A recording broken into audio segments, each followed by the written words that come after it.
Have you ever stopped to think about how it's possible that in the country with the highest concentration of millionaires on Earth, millions of people are still trapped in some form of poverty, including people who earn salaries that should, in theory, provide comfort and freedom? This contradiction isn't just a detail of the American economy, it's a symptom of something much deeper, invisible, silent, and far more common than you might imagine. And that's exactly what we're going to decode today.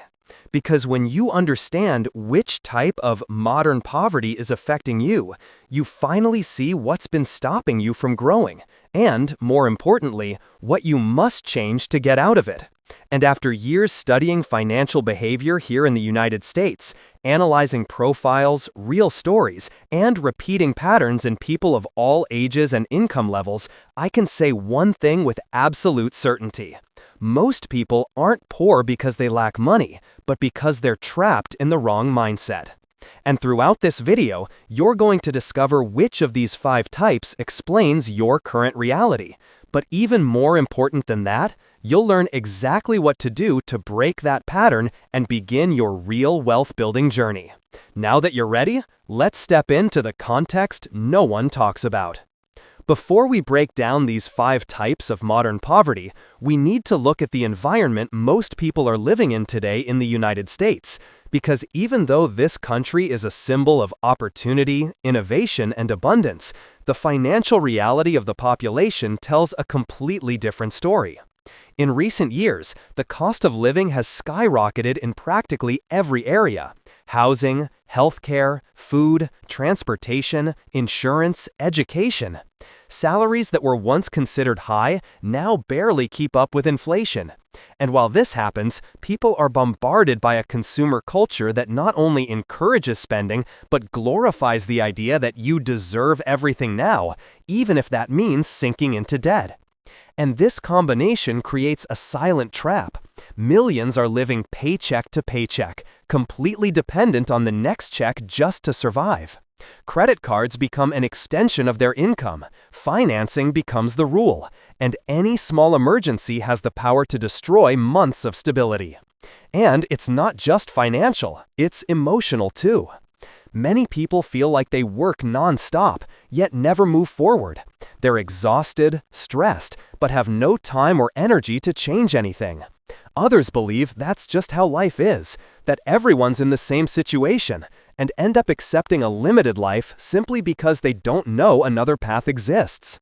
But it does, and it starts by understanding which type of poverty is dominating you right now. Because each of these types has different causes and different solutions.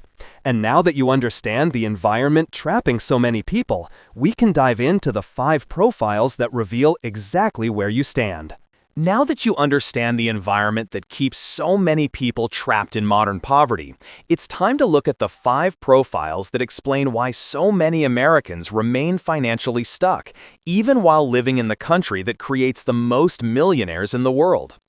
These 5 types don't just represent different financial situations, they represent different mindsets, different ways of thinking, acting, and relating to money that, without realizing it, determine your entire financial trajectory. The first is the chronic debtor, trapped in the endless credit cycle. The second is the lifestyle poor, who earns well but spends everything. The third is the settled poor, who accepts life as it is without trying to grow. The fourth is the hard-working poor, who works non-stop but never evolves. And the fifth is the financially unaware, who simply doesn't understand the rules of money. Each one is a different kind of prison, but all of them can be broken. And now, let's start with the most common profile of all. The first type is, without a doubt, the most common in the United States, the chronic debtor. This is the person trapped in a continuous cycle of credit where the money is never truly theirs. No matter how much they work, try, or reorganize, the paycheck evaporates the moment it hits the account because it's already spoken for long before it arrives. The chronic debtor finances everything. The car is financed, the phone is financed, the credit card is maxed out, student loans eat hundreds of dollars every month, and when an emergency shows up, the only solution is taking on even more credit. It doesn't matter if they earn a little, a moderate amount, or a lot. The pattern is always the same. The money arrives alive and leaves dead. And the most dangerous part is that for people living this reality, it becomes normal. Financing everything becomes normal. Carrying debt for years becomes normal. Paying absurd interest seems normal. Feeling like you'll never move forward becomes routine. What many of these people don't realize is that interest isn't just a number on a statement. It's a silent thief stealing years of growth. For many, interest is literally their largest monthly expense, even though they don't notice. And behind this behavior lies a powerful psychological driver, the search for immediate relief. When money is tight, credit feels like a solution. When something breaks, credit feels necessary. When the desire to buy something appears, credit feels easy. But with each moment of relief, the prison tightens. But there is a way out, and it begins with clarity.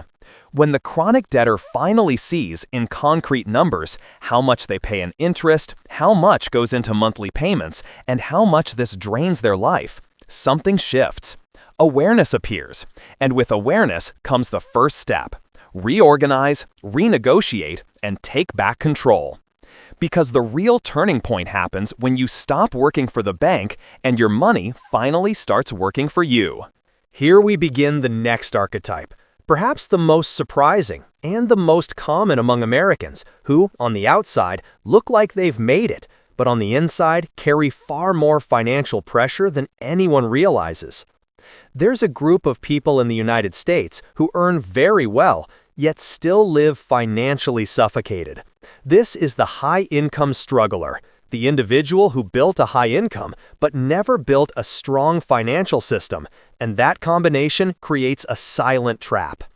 These people often hold respectable positions, earn six-figure salaries, receive yearly bonuses, and present a picture-perfect life on the outside: new car, big home, vacations, expensive restaurants. But the truth is that most of this isn't the result of wealth, it's the result of obligation. The high-income struggler feels pressured because they believe their income justifies their lifestyle. And this belief fuels one of the most common phenomena in the American economy: automatic lifestyle expansion. The more they earn, the more they spend. The more they spend, the more they must maintain that same income level. And the more they depend on that income, the more trapped they become in stressful jobs, long work hours, lack of time, and the constant fear that one bad month could make everything collapse. It's a form of invisible poverty, protected by a high income, yet vulnerable due to a lack of financial margin. Another common trait? They do invest, but they invest very little. Not due to lack of knowledge, but due to lack of surplus. Everything is swallowed by daily expenses. The money exists, but it never stays. And the most dangerous part? The high-income struggler rarely admits to themselves that they are financially fragile. Pride and appearances are so strong that they prefer denying their reality rather than confronting it. The good news is, there is a way out.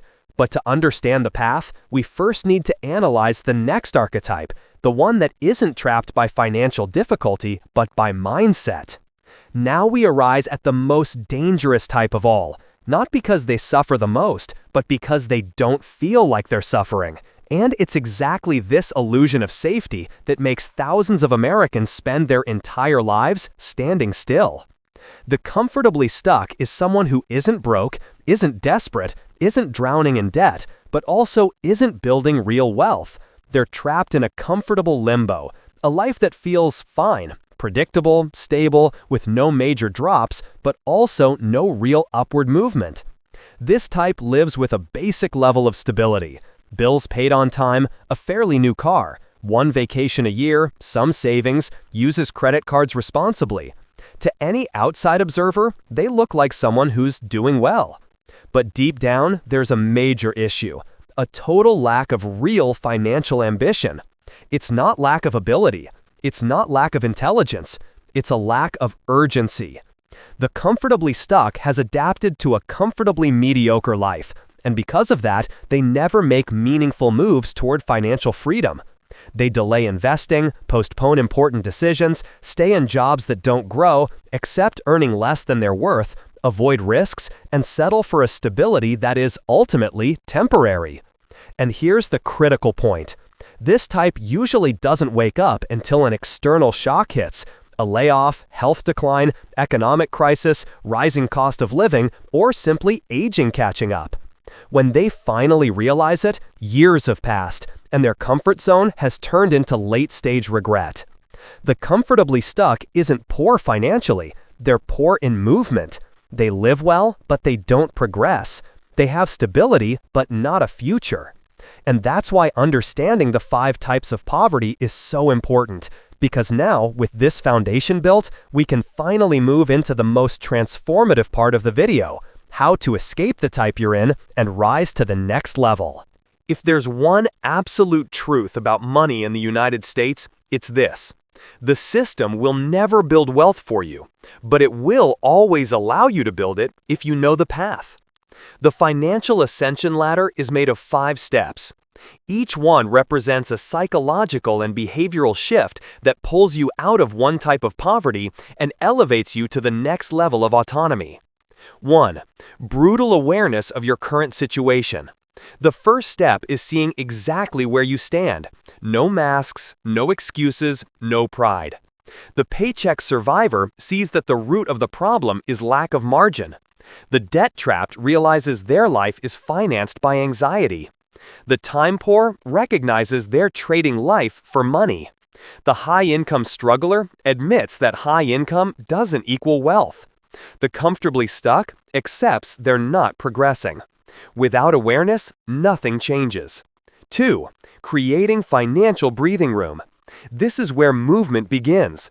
Cutting expenses, eliminating noise, renegotiating debt, increasing income. The goal is to create space. That space becomes freedom of choice. 3. Automating wealth building. Investing cannot depend on motivation. It must be a system.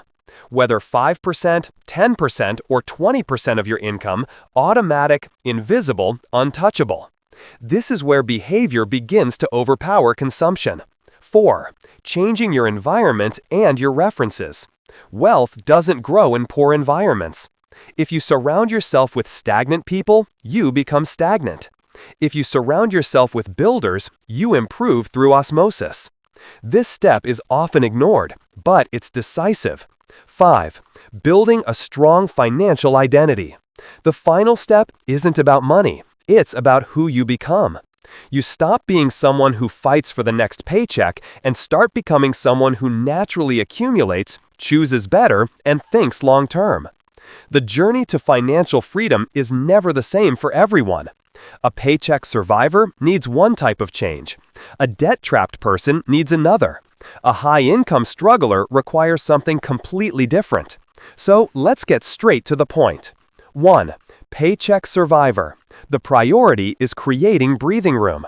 For this type, the first step is not investing. It's not opening a brokerage account. It's not learning about stocks. It's breaking the cycle of urgency. How?